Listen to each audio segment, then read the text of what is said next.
काय तुमचा मोर्चा कोणत्या मागणीसाठी आहे आणि कशासाठी हे अधिकारी काय करतात? क्लस्टर योजना ही URP 32 आयरे दत्तनगर येथे राबवण्यात आलेली आहे। सरकारी जागेवरची सर्व याद्या अपलोड केलेल्या आहेत लाभार्थ्यांचे।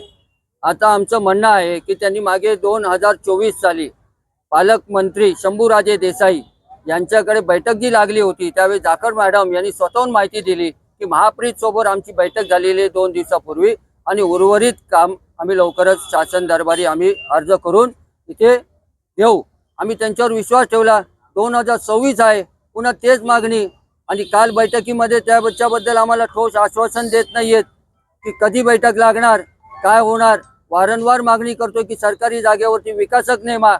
कालच एक डोंबिवली पूर्व पश्चिम मध्ये एक इमारत कोसळली आहे, नेमकं किती बळी यावे त्यांनी सांगावं। आम्ही आमचे जीव देऊ आणि बाकीचे त्यांना तरी सुखी राहू देत।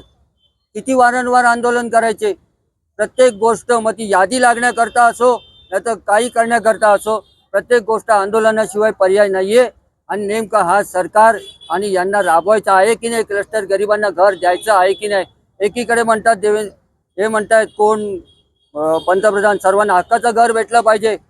इथे मुख्यमंत्र्यांचं पत्र 3 महिने झालेले आहेत की इथे विकासक नेमण्याबाबतचे योग्य कारवाई करावी। मग ते पत्र गेलं कुठे?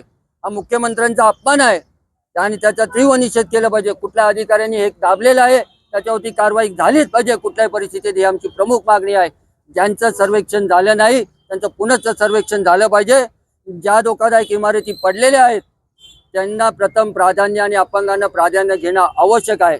विशेष दुसरी बाब म्हणजे आमच्या आज मागणी ही आहे की आज जागतिक आरोग्य दिन आहे। आपल्याकडे ICU नाही, आपल्याकडे मल्टी स्पेशालिटी नाही, बदलापूरला आहे, उल्हासनगरला आहे। ICU साठी सारख्या गोष्टी देखील आम्हाला संस्थेच्या हॉस्पिटल असेल तर 5000 रुपये लागतात।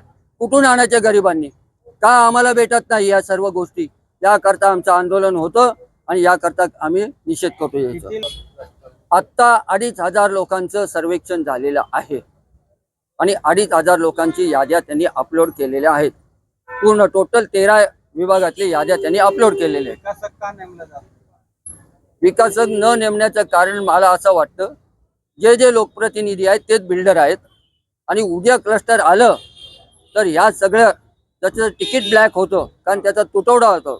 आणि जर सरकारने घरांची उपलब्धता केली नंतर मुबलक प्राधान्य झालं तर त्या घराची किमती उतरतील आणि आपला माल खपला जाणार नाही।